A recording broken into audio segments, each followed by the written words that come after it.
Campbell's Comments, New Zealand show, back for another week. Cam Bray, hello mate. Mate, I thought you'd forgotten my phone number. I was worried what's going on. I might upset you or something. No, this is a great show, and I'll tell you what, I enjoy doing it. I get a lot of feedback about it. We've got Ken Brecken on today, and we're going to cross to him in a second.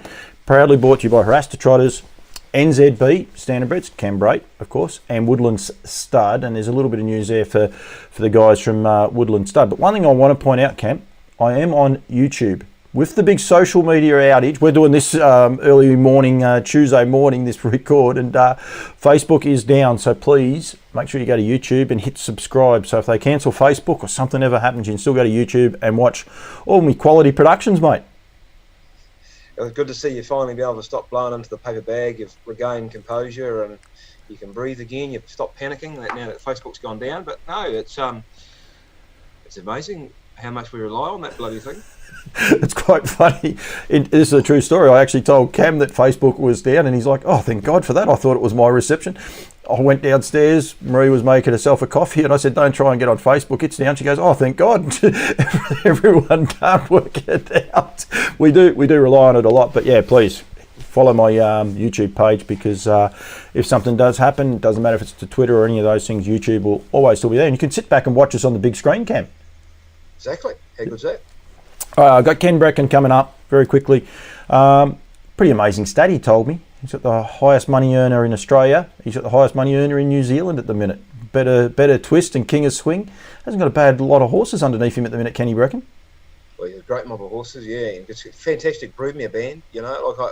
We've just finished inspections here, although I haven't seen the North Island horses. I just went through his broodmares, and you're going, wow. You know, like they've done a fantastic job, Brecken Farms, and you know they're getting the rewards which they deserve. The amount of money and time and effort he's sunk into the game, it's great for him. I think he said there might be 40 yearlings going to this year's NZB Standardbred sale, which will be great.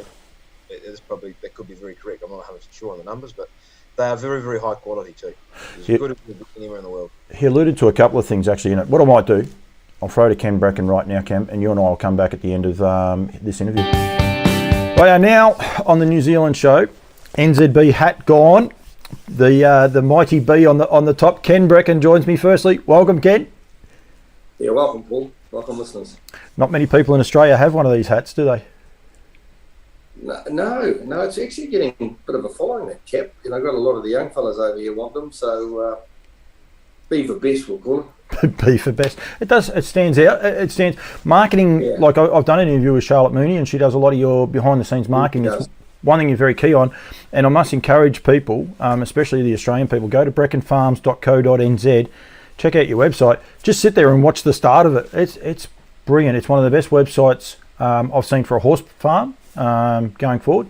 Just great selling point, Ken. That initial part that just sucks you into watching and looking at the rest of the website. Yeah, well, it's funny, our manager, Nigel Fay, isn't too happy with it because he's done a huge amount of work on the pasture.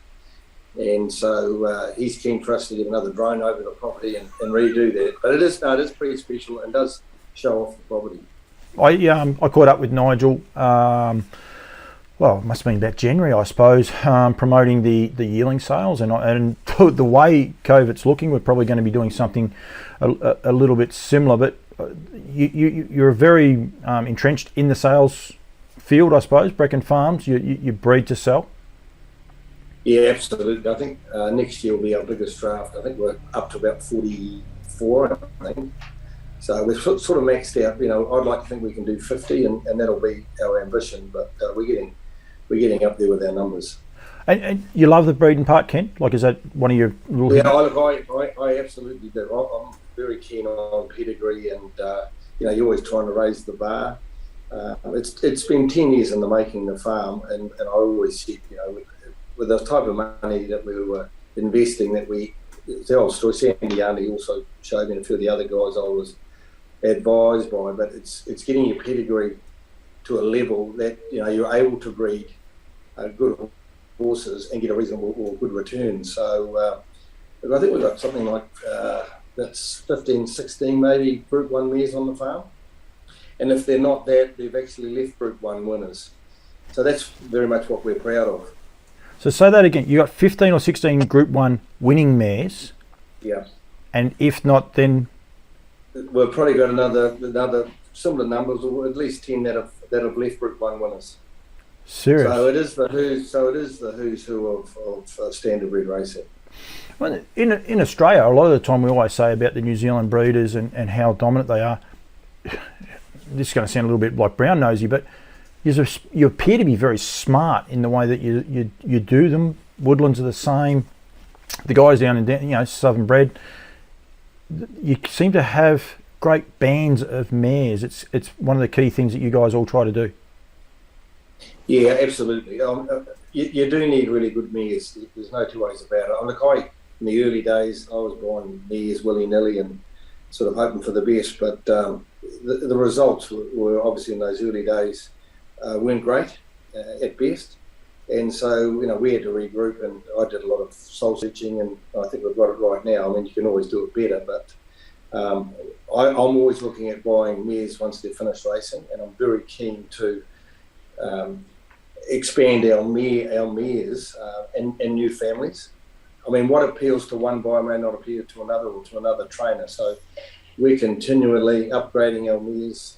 The hardest thing, I had a lot of sentimental.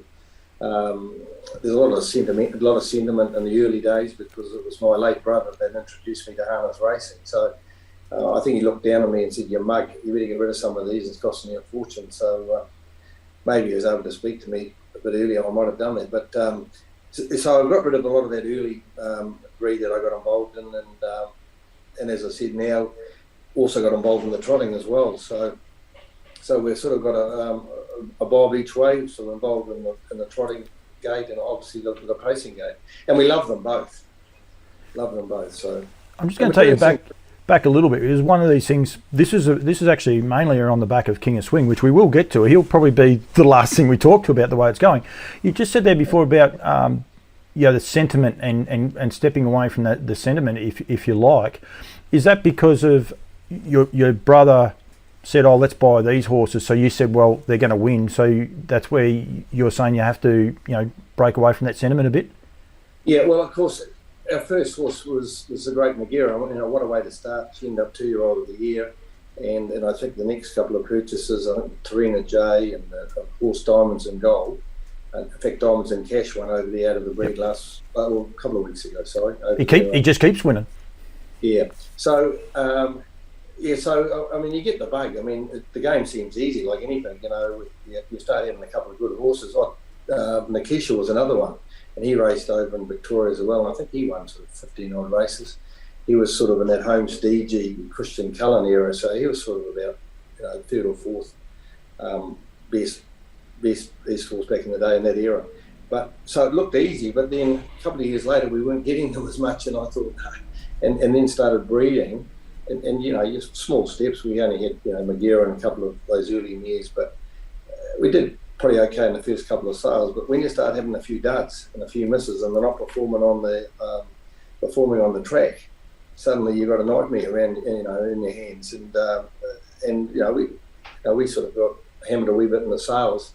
So if you've got a passion for it and you've got a desire to be successful, it's like any business. You've got to regroup, listen to other people, and change your model. And so we turned it upside down, and we got rid of a lot of mares. And it made a grown man cry. I mean, we were putting them through the sales there, through the mares sales, and we were getting the mares that were, some of them unfolded Bettor's Delight. We're getting $3,000 and $4,000. So it was a real learning curve. But nonetheless, we've come out the other side, and always learning. I make it known to everyone. Unlike America, where you're selling horses, you get a huge demand from new stallions. And of course, over here, the trainers are gun shy with new stallions. And so here we are as breeders, and we're about to commence that, of course, now the breeding season. You're trying to crystal ball 2 or 3 years out. It's so difficult. And fellow breeders would understand what I'm saying. And you're getting to a stage where the likes of Art Major's done a super job. Bettor's Delight, they're getting as old as me. Or maybe not quite, but they're getting up there in years. So what's the next best thing? And that's what you've got to try and look at. So it's a tough gig. Do you enjoy it? Well, I like it because it's tough, because it's the unknown, and I would say fortunate, but I've got a fairly successful business behind me. But I think it's the unknown in harness racing, and breeding, that I really love. Yep. And I get such a thrill, obviously in racing horses, but I get just as much thrill out of someone else, having the thrill of horses they bought off us. Yeah, and seeing them win.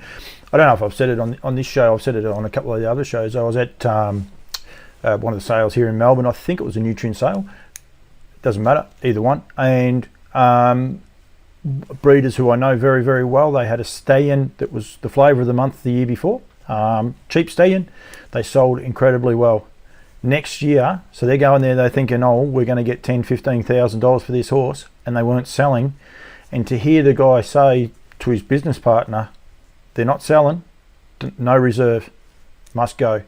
So gone from maybe earning, say they might have been banking on $10,000, $15,000 to potentially getting 4 or 5, like as part of their investment. It's a game of hard knocks sometimes, isn't it, for no reason? Yeah, but again, it can come back, of course, because 3 or 4 years down the track, those early horses might be doing it on the track, and you can be flavour of the month again. But it is a up and down gig, I can tell you. Absolutely. Now, King of Swing, we're going to talk about him because he's racing in the Victoria Cup here at Bendigo on Saturday night, which you must be so excited by what this horse has been able to achieve. Oh, look, he's a super horse, and there's not a race that we don't watch. It's funny how it all came about, because I went halves with a mare called Give It a Whirl Girl, and look, I tell you what, it wouldn't win if it started now early, but out of a good family impetus. And Rod Kroon came to me and said, look, I think this is a great family, we'll get into it. But anyway, the first one, as I said, was a dud. I mean, it paced well, but just had a heart the size of a pea. But terrible. But again, like often, and again, breeders would say the same. They often miss a generation. So she in fact left Twist and Twill, who she won 2 Group 1s, was desperately unlucky in the Breeders' Crown. That Zach Butcher came off his back, a little rat, and kicked our ass right on the line. So, but anyway, that's racing. And Cheer the Lady, I remember it. But she was a very, very good mare, a tough mare, Twist and Twill, and she's just gone and just been leading these good horses. And of course, so King of Swing, John Street bought him. By memory, we sold him for 80,000. It was again me going sort of outside the square, and again we got a hiding that year, Rock and Roll Hanover. I think had he been an Art Major or Bettor's Delight, it wouldn't have been a Bettor's Delight because she was by that. But yep. If it had been by one of the more trendy stallions of the day, then we would have got a lot more from them. However, and again, this is what I like to play with, is pedigrees, and she was out of an Arts Place mare, and of course the Golden Cross in America was Rock and Roll over an Arts Place mare, and so many great horses have come from that line. So that's what I went for, and of course the end result was, we got it right with the breed, King of Swing. And so John Street, he had a wonderful time with the horse. I think he sort of picked up 200,000 or 300,000 for him, and I think he on-sold him for a similar amount. So he did well out of the horse, and then of course he's been to Western Australia and then now back in New South Wales and doing a fabulous job for the owners. And for racing, I think, as well, because I think he is a draw card, and he's probably a draw card that's nearly tailor-made for TV, the way that he races, because he gets to the front and bowls along. Now, if you're at the races, that can be boring, but I don't think people find, when you're watching it on TV, a horse that goes to the front and dictates a race is necessarily as boring as what it is there, because you get to see the camera, they're always on them, and you can see what they're actually doing. Yeah. Oh, look, I think he's fantastic. And I think, too, the name, I mean, some of the commentaries are just fabulous with the horse. But he's a big, tough, rolling fella, and you're going to get a run for your money, aren't you? So just go back a little bit. We've Give It a Whirl. Yep. She, had 7 starts for nothing, I think, from memory. I'm going off off memory. First foal was very minimal. Is that what you said? Yeah, very minimal. Yeah, very minimal. So how did this man not slip through the cracks and be one of those ones when you were changing your business? Well, I don't think I changed my mind there. So I didn't get it all. I Yeah. had a bit of luck. And so, because she was a great looking mare too. She was a big, strong mare. So she did. I'm just trying to think where else she left, but she did leave a couple there. I'll have to break my mind. I've got too many mares, Paul. But like it's well, of course she left the two anyway. You know, she left. But definitely, you know, there was a few I hung to, and I got a couple right. And she fortunately was one that we hung on to. It's just one of those funny things, Ken. I hear so many people say you've got to take sentiment out of it. Mark Purdon is a genius for it over there. Like he buys I can't think, Follow the Stars, and I know the Pit Connections who had the one the next year, and they said Mark hasn't even come and looked at it because obviously there was some reason and all the rest. He doesn't fall in love with buying horses just because he's had a half brother or a full brother or something else like that. And I think so many times you've got to take the sentiment out of it. But this horse here, but this horse, King of Swing, has still probably been created because of that sentiment in a way. Yeah. Well, look, what's more exciting, of course, then rolls along a sister, of course, Better Twist. Yeah. And she's something very, very special. You know, won 5-6 Group 1s last season, and as we speak, she's on her way. She's been floated up from Mark Purdon's today, and she heads across to the Breeders' Crown. So, so that horse is syndicated. I'm just trying to think of the name. It's Take 10 Syndicate and Brecon Farms. So we've got her going across, and her stablemate, A Better You, out of another great. And so the other one that's travelling with her is A Better You out of Only For You, who again was 2-year-old filly of the year.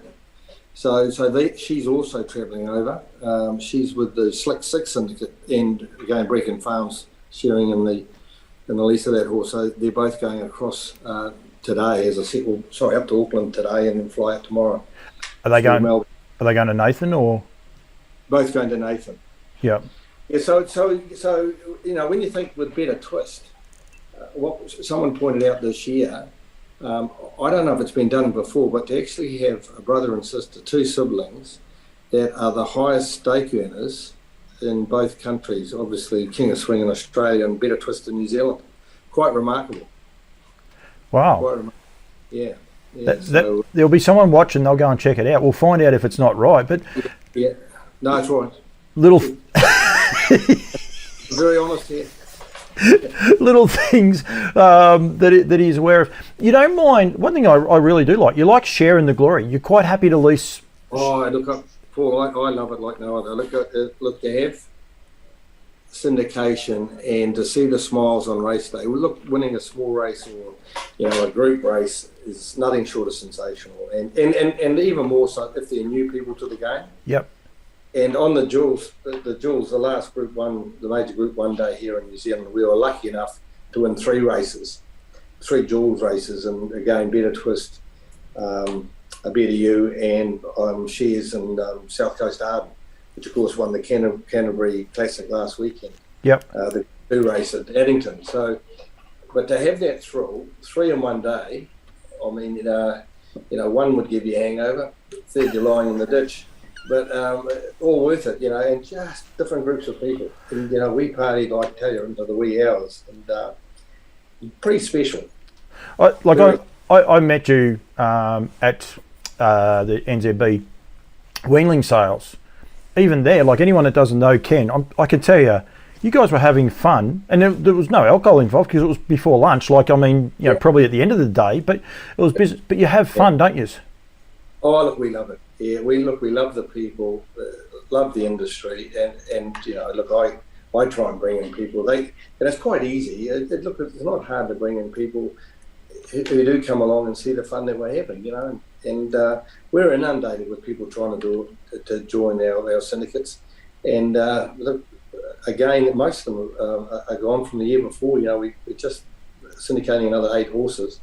There was probably 10 that missed getting in. Yep. And that's not what we want. I mean, I think it's the future of harness racing is syndication. I think the future of harness racing is actually showcasing the fun I think that's one part about it too that we have. Yeah, very much so. That you have to do, and that's what you guys do. You've got me going everywhere because I was going to try and catch up with someone with South Coast Arden. I don't have to. John Stuyven will be very, very happy that we're mentioning him. But did I see the other day that he's favourite for the New Zealand Cup now? Yeah, he's sort of been in and out between him and Self Assured. Yeah, but he's probably gone in there now to favourite. But he's just. Well, I had a chat with Johnny Stuyven. Actually, I phoned John Stuyven last Friday after he won, and him and Judy, they're great people. Yeah, he's very passionate. He helps me behind the scenes, trying to hook me up with a few of the interviews as well, and I really appreciate that. But this horse and the role that they're having with this horse is super. But unfortunately, with this COVID, it makes it so hard for people to get around and be able to see them too, doesn't it? Exactly right. Yeah, I know. Look, we're all sort of, busting our foo-foo valves trying to get down, but these lockdowns aren't helping. And I'm just hoping we can get down there Cup Day and it goes ahead, but fingers crossed. Well, the race will go ahead, but I'm talking about us as owners or the public can get there on the day. What's the philosophy for Brecon Farms? Because you keep a lot of your mares and you race them, and I think that's smart business from a mare's point of view. But you said you're going to be selling 40 horses this year. Yeah. But South Coast Arden is a gelding? No, he's still got the Crown Jewels, I think. Okay. So why does Ken Brecken buy into that horse? Well, hopefully success. No, but look, a horse like that might well end up back on the farm. But to be fair, if I put my breeding hat on, we're probably only ever going to be serving mares on the farm. Nigel Fade, he actually comes from a stallion background. I mean, he's ex-Alabar, so look, who knows? I don't know what the future will bring. But look, there's a strong chance with the calibre of what we've got on the farm.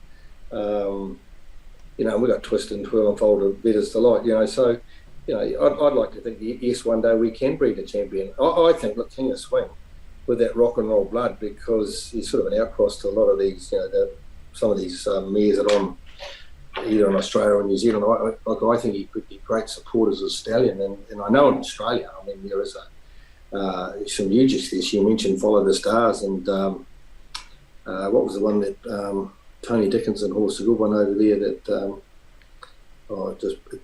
passed away. I'm just trying to think. Alta. Oh, Calypso. Yeah. Yep. Yeah, it was Alta.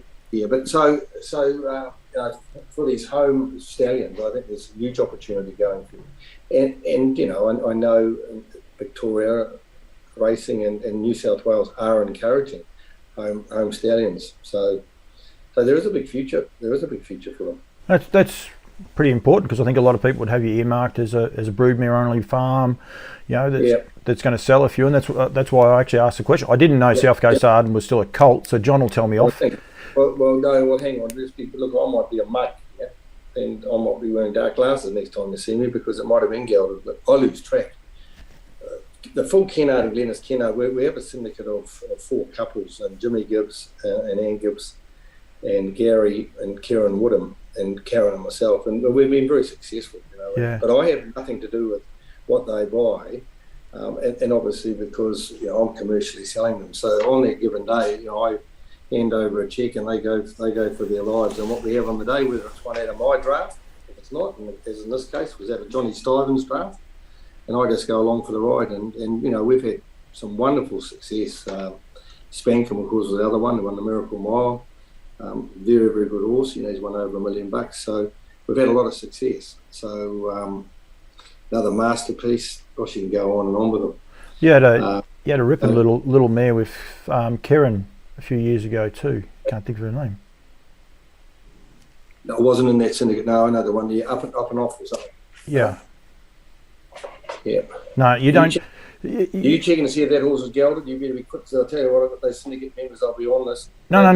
It's happened. It has happened before. I could tell a great story about a horse that was purchased as a stallion purchase, and the trainer had him for 3 days and thought, geez, he's a quiet colt, and then had a little bit of a look, and unfortunately. He was a good horse, won an Inter Dominion, but I won't say his name. But yeah, it was a very big travesty actually. And Ken, it did involve the Kiwis, but it actually wasn't the Kiwis doing the selling. There's no worries there. I'm not giving the Kiwis a hard time. They were actually on the receiving end of this one. So yeah, mate, thank you very much for the chat. I love what you're doing. I've said to Charlotte about branding. I love the way you guys brand, not just the bee, but your colours. You get it out there. There's a lot of social media posts ranging from professionally done ones to just nice little fun ones as well. So I think, the way you guys are doing, the industry needs to go this way, and I love what you guys are doing. Yeah, you've got to keep the fun on it. Got to keep the humour in. Yeah, definitely you do indeed. Ken Brecken, thank you very much for joining me, mate. Thank you, Paul. Wonderful. Right, so we are back. He's a lot of fun, Ken. There's a part in the middle. I haven't told you this bit, actually. We talk about the green room stuff, but someone rings him. And I don't know if I cut it all out, but he goes, I've sacked people for less than this.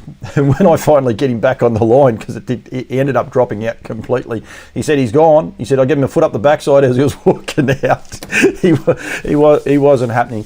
Trying times over there. He obviously with COVID lockdown as well. He's an essential service, but he's even finding it hard. But one of the key things he said to me, I think off there, the mental health of a lot of people over there. It's pretty trying for you guys in New Zealand as well as it is for us Australians here, isn't it? This COVID thing at the minute. Well, yeah, and sort of now we've been told that we need to have a vaccination rate of north of 90% or something, and no one really knows when that's going to happen. We'd like it to be so and so, but we don't know. We've got major issues here in the South Island just with Cup Week. The biggest week of the year at harness racing, and we've got a number of Group 1s here and for the thoroughbreds as well, and potentially they've now lifted restrictions where we can have more than 100, but if you're having an event like that, they have to be seated and waited on, and they've got to have separate rooms, separate dunnies and all this sort of thing. So it's sort of lifting the restrictions without lifting the restrictions, if you know what I mean. What they're doing is they're lifting the restrictions but making it 3 times harder and financially probably unviable for a lot of places to do it. I do a bit of live streaming, and I do some stuff for GRV, which is Grand Racing Victoria. And I think it was the Ballarat Cup was one of the first ones we did last year, and exactly that. Everyone had to be seated. It was a nightmare. So they had all these people, and it's all good and well. Everyone has good intentions, but you get 1 or 2 blokes on a table, get more than 1 or 2 drinks underneath the belt. You try and tell them they've got to stay seated. Good luck with that. It gets messy, and it's not the organisers' fault. They've got enough people on there. It's just people's natural reaction. We're social. We want to get out and socialise. So yeah, it is trying. You said there about New Zealand Cup Week and all your races, and Ken referred there to South Coast Arden. It's interesting that potential stallion prospect. I think that's great. A son of Sun Beach somewhere. They're just taking all before them. Definitely in North America at the minute with the likes of Down by the Seaside, Captain Treacherous, and even Huntsville, sons of his. So it's definitely key. And he's a local product. So for the Kiwis, that's something to get excited about, isn't it? Yeah, definitely. I didn't really know that till you told me. Something we're screaming out for probably is a Colonial Stallion to stand up here in New Zealand. We haven't had one since Christian Cullen. Bloody hard job with a horse like Bettor's Delight here, but again, as we've talked about it, it seems to be the sire line of choice at the minute is that Mac 3 Sun Beach line. So he's been a direct descendant, obviously Sun Beach being his father, so he's got that one tick. So yeah, I think good luck to them. I think it's a big ask, big call to make a stallion in this game at the moment, and we've seen it in Australia probably more so in recent times, where they've sort of made a bit more of a conscious swing towards home grown or colonial, for the want of a better term. I don't really like that term, but Australian bred, Australian race type stallion, and I think there's definitely a place for it. We actually embrace the Kiwis too. Don't worry about that. Like Speeding Spurs over here, he was obviously a predominantly Kiwi horse, but the reason he's over here, standing at Lower Long Farms, is because of the Vic bred pure is what they call it. I hate the colonial word too. I don't know what to call it, but I think colonials just sounds cheap, doesn't it? Well, yeah, there's such an old term there, and the world's such a different place than what it was when we were calling them colonial stallions. But yeah, I think we've relied heavily on American, and that's not to discredit the North American stallions, but we've relied on the North American product for a long time, and especially here in New Zealand, we haven't actually changed our racing style to suit the stallions that we're breeding to. We're still running over a bit of distance, and we're using stallions that are out and out milers. That aren't probably sit and sprint type horses or sit type horses. They're just speed merchants. Yep. Yeah, our racing pattern, our racing style probably just isn't quite up to date with our stallions, if you know what I mean. So you get a horse like Bettor's Delight who seems to be able to win over any distance, which is again you relay that back to a thoroughbred stallion. That's an absolute gem. Yep. That they can bend get distance, get a shorter distance, get a longer trip. But here in New Zealand, we've relied on milers from America, so it's great to see some home-bred, home-proven stallions standing up. So it's good. It is. It's quite a funny thing. The anomalies. I don't know about you guys, but some beats somewhere here in Victoria, especially, people weren't overly keen on to the extent they were probably potting them until such time as he passed away, and now can't get enough of his progeny, and they absolutely love them. It's weird how it works, isn't it? It is weird how it works, yeah, and it's always the way when I see it probably more so in the thoroughbreds. When they die, everyone wants them. But here in New Zealand, I think that a lot of people potted them probably for that main reason, where they had to go off the gate, they go a mile and they just don't stop until they get to the mile. Where here our racing pattern is, they might sit, they might sprint, they might have to go 2 or 3 times in a race, and they're just not bred for that, Victoria Cup's on at the minute. One thing on social media I noticed this morning, it was actually Twitter because everything else is down, which I alluded to there before, but don't forget to like my YouTube page and you'll keep up to date with all of these. I'll plug anything, Cam, you know that. NZB Standardbreds, don't forget the sale starting in February. Make sure you're there. I'll be over there doing a lot, I can do a lot. They're calling for the Vic Cup to go back to a 1.5 mile race. Yet, we're talking about changing the stands because people are saying it's more of a betting proposition. I don't know. Did you see the heats of the Lather Up Victorian Derby and the Oaks the other night at Bendigo? Both run over the 2,600 metres and threw up quite a few, I suppose, variants. Odds-on favourites won. But then, there was one race. It was on for young and old. Bondi Lockdown. What's her name? American Dealer. It was on. It was just a great tactical battle race. I think that's the big thing. Instead of it being out and out speed, it's more of a tactical duel. Who's going to go, who's not. I think there is a place for them. You know what I mean? I really do. Because out and out mile racing is, albeit it's great, it's fast. It seems to be a percentage of the punting public want it, but there's still a percentage of people that still like that. Sort of longer trip. Yep. A bit more tactical type race. And cater for both of them. It might be a matter of putting on mile races for the first 6 races of the night because they reckon the young people are only there early and then they leave, and then for the traditionalists we'll have the standing start long distance races towards the end of the night. But for all the old people like you, Paul, yeah, it won't hurt at all. I'm pretty confident, Cam, you'll be sitting alongside me watching those races, so I don't think it'll matter too much how old I am. The Vic Cup, mate, it's thrown up a little bit of a curveball, especially for King of Swing drawing 13. That's going to make things a wee bit trickier. Amazing Dreams drawn 5, so that gives Nathan Purdon a pretty good chance. The way she's going, she's just a class mare. Well, you look at her record. Arguably these are the sort of races that I don't want to put the hoodoo on her, but these are the sort of races that she goes good in. Rather than not racing her own 6. She's an anomaly that way, and of course bred by Woodland Stud. I might have the jacket on. Cam can't see what I was just doing then, but I'll definitely hit the right side. So that's all. Nathan Purdon, he's got an amazing team all of a sudden, hasn't he? I've written down here, he's got Better Twist coming. She's on the plane today, I believe, after talking to Kenya, so I think she was going to be on the plane today, so she'll be arriving. Amazing Dream, Spellbound, A Better You now. What a team of horses the young man's got. Well, it just shows you success breeds success. He's doing a great job. He's doing a great job with some fantastic horses that haven't missed a beat since going to him. So why wouldn't you have the confidence to support a guy like that? yeah, no, he's a shining light for the future, that boy. I do stable chats for Kelly Partners, one of my sponsors. I will be getting to. I will make sure I get over there and see Nathan very shortly, just so people can, see him and go from there. Did you tune into the Oaks and the Derby at Bendigo last week, the heats? No, I can't say I did, mate. Sorry. Do you like heat racing? Look through all the replays. Do you like heat racing, mate? Yeah, it has its place.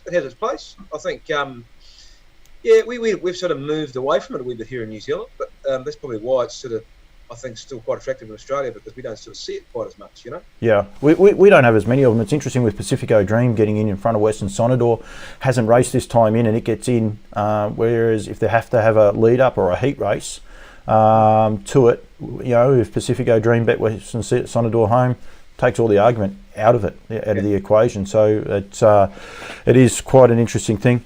There was a 2-year-old trial. Now, Menangle, mate, one of the fastest tracks going around, and this probably comes back to, I know my little brother got into a bit of the discussion on social media with Gareth Hall, when Gareth Hall was saying about how good King of Swing went, going 150.4.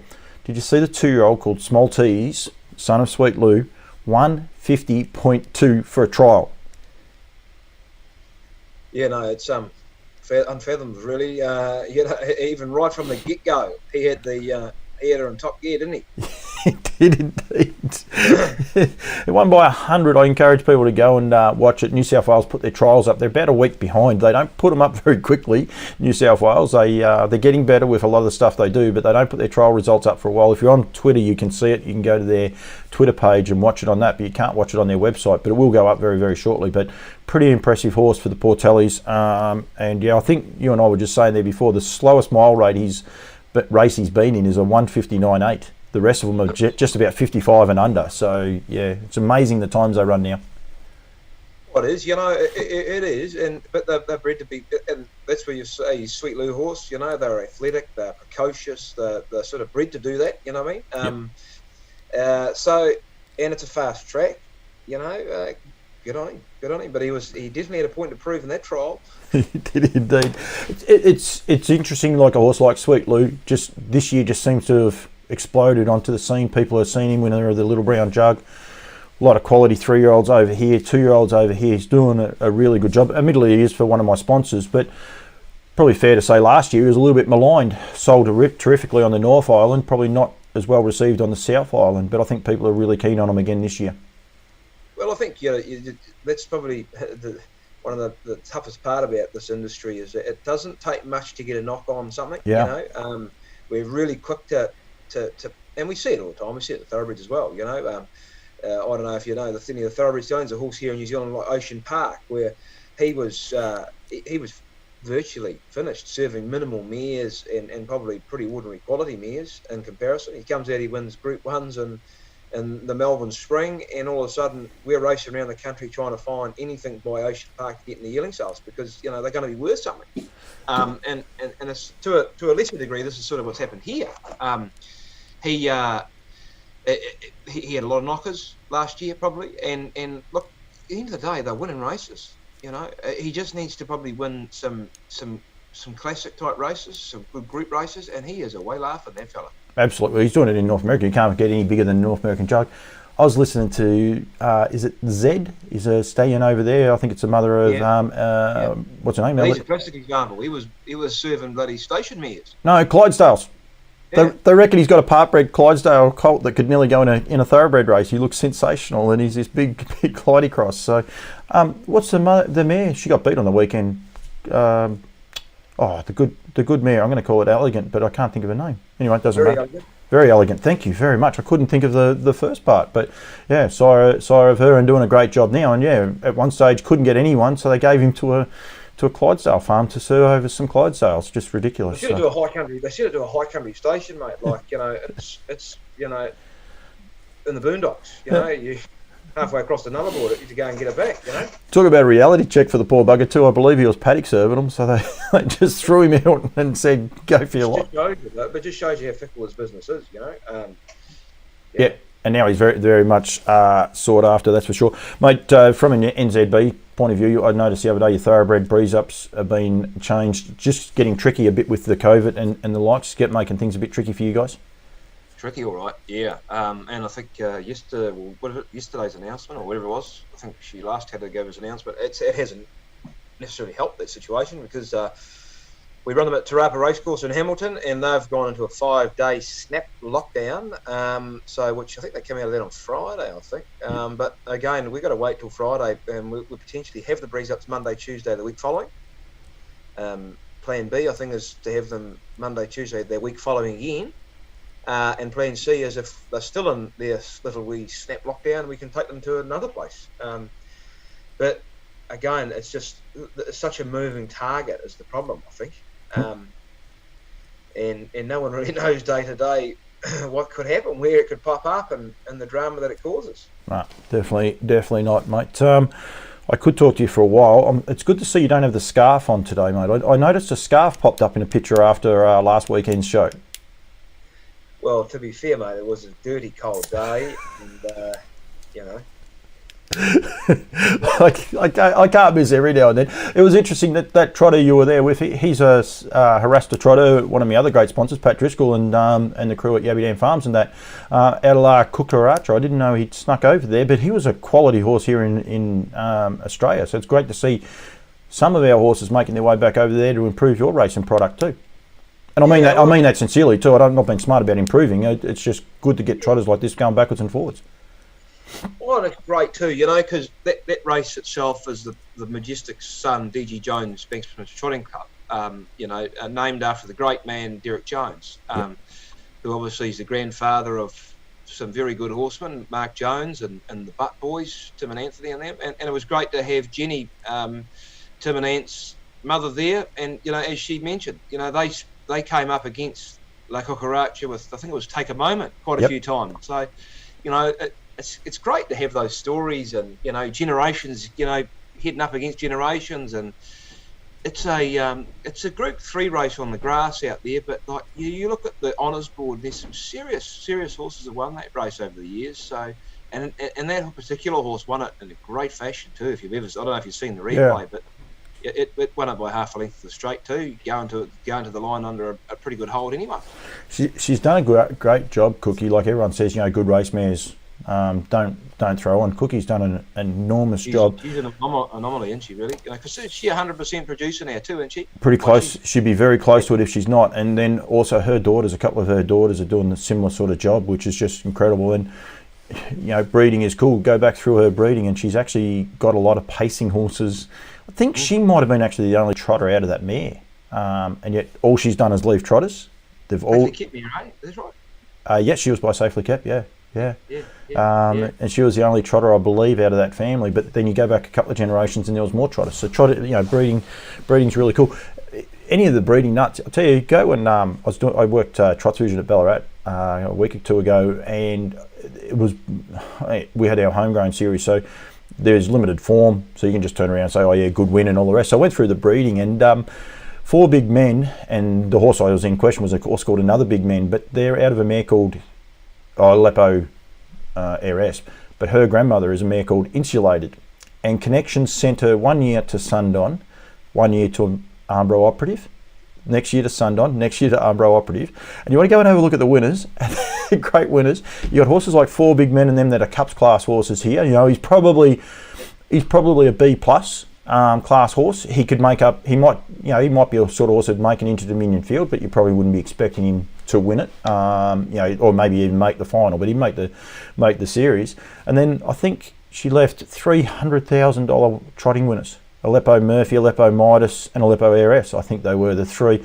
It's just, I love breeding sometimes. Some of the anomalies it can throw up. So they go trotting 1 year, pacing the next, and they still get winners. It's a bit like Lowell Creek's family, same one too, similar family. Like it changed a wee bit around, but it's one of the great things that keeps us very interested in this business, doesn't it? You know, anomalies, stories. You know, you got to have a story. You got to have the results, but you got to have the stories too. You know. Absolutely, Cam. I could talk to you for ages. I don't know. It's early morning over here, and the wife's nearly finished feeding up and knocking the dew off the ground, so I might have to get outside and do a little bit for 5 minutes, mate. Well, it's good to see Marie. You know, she normally says you lay in and we'll, you know, have a cup of tea and muck around, and she comes in for smoker. You're normally just getting out of the 90. I made her breakfast in bed this morning, mate. Don't you worry about that. Cambrai Gabray, this is the New Zealand show, as I said, proudly brought to you by Woodland Stud, NZB, Standardbreds, and also Harass to Trotters. I thank everyone for their support. Don't forget my YouTube page. Get on and like my YouTube page. You'll be able to sit up and watch them. There'll be no Facebook outages that'll worry the YouTube page. So, Gabray, thanks very much for joining me, mate. Thanks, Paul.